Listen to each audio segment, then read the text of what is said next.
The year was 1965. I had just restructured my life on 7th Avenue and became president of Mr. Mort, a very with it label that, along with my designer friends, Anne Klein and Liz Claiborne, was targeting the younger woman who didn't want to look like their mothers anymore. I was asked by Russ Toggs, who was funding that Mr. Mort label, if I'd ever designed intimate apparel. Now, what the hell was intimate apparel was my answer. I had no idea. It's underwear, leisure wear, foundation wear. You'll like it. People are nicer on Madison Avenue. Is that true? So yes, you can give yourself applause. So over a half a century ago, I dipped my toes into the warm water of intimate apparel. I quickly learned that what tricot was and the intricacies of lace, and I attempted to learn the secrets of a girdle. I sat with a group of cigar-smoking gentlemen who were the decision makers at Youthcraft Charm Fit and Swank. I don't know if anybody remembers them from years ago. My first attempt to finding the secret to designing a bra was just at the same time as our design poet, Rudy Gernreich, was turning the intimate world topsy-turvy with his no bra bra. And a little later, John Kloss, another great designer in our industry, was working the wonders of minimal design. My first attempt was a fortress of seeming, so I bowed to my two friends and let them lead their revolution of innerwear. I learned to love designing on Madison Avenue. My real first gig was the aptly named Slumber Togs with Mickey and Harriet Levinson, two characters who treated business like a family. I tried to resuscitate Van Rolt just before it expired and had a fashion show at the Circle in the Square, choreographed to George Gershwin. Not a store showed up, but the press loved it. It was Iman's first modeling appearance. Wow. Well, you know, I've been there. I discovered the world of chenille and worked that fabric's wonders at Herbcraft and Charm Fit.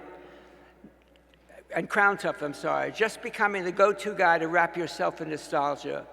To the horror of most of my designer friends, I sold my soul to QVC.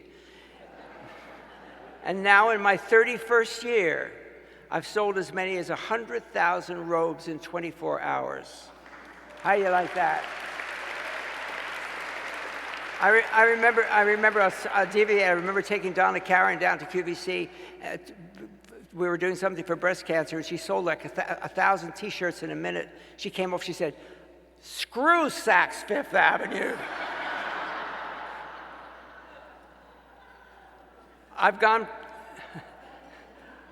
to Kelwood from my current home of Comar with a lovely stop at Carol Hochman.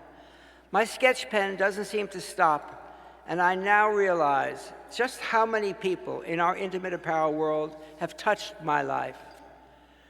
From the days of Rudy Gernreich and Molly Parnas, to my dear friend Josie Nattori, who was not here tonight, to Carol Hochman and my family at Comar. These people all raise the level of design in our industry, and the new innovators, the commandos of this world, are keeping us relevant. I believe design is the heartbeat of our world. So many lifestyle brands have discovered the secret of this industry that I love. Tonight, you'll see us honor the best. As a closing thought, I want to remind everyone tonight that many of the proceeds of this event go to student scholarships to keep our industry young, vibrant, and thriving. And so we can put our lives into perspective. Remember, no matter who you are, where you've been, and how big you've become, I'd like to tell you a little story about my career. 1971, Bonwit Teller was just building their first store on the West Coast, and every major designer in America was going. We were all on a big 747 going over to LA, to Bonwit Teller, and all the designers, Bill Blass, Oscar de la Renta, Stan Herman, Chester Weinberg, you name the designers. We all wanted to meet a movie star. Lana Turner, Betty Grable. These are people sort of like Jennifer Aniston is today. Oh, yes. Jennifer just in the back room. And I fell in love with a movie star named Anne Rutherford. Anybody remember Anne Rutherford? Yes, she was the second star in Gone with the Wind, and she was the Hardy girl. She was everybody's darling. And if I could sit at the same table with her, I would be the happiest guy in the world.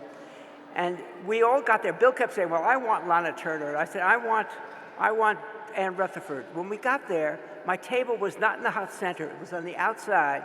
And I looked at all the place settings, and lo and behold, right next to me was Anne Rutherford. I couldn't believe it. Lord had come to me. The place filled up. All of a sudden, Anne came in with her husband, a very hotshot lawyer. She looked at the table. She looked at me. She looked at the place setting. She looked at the table again. She said, who the fuck are you? Puts your life in perspective. Remember that. Everybody stay and have a good time.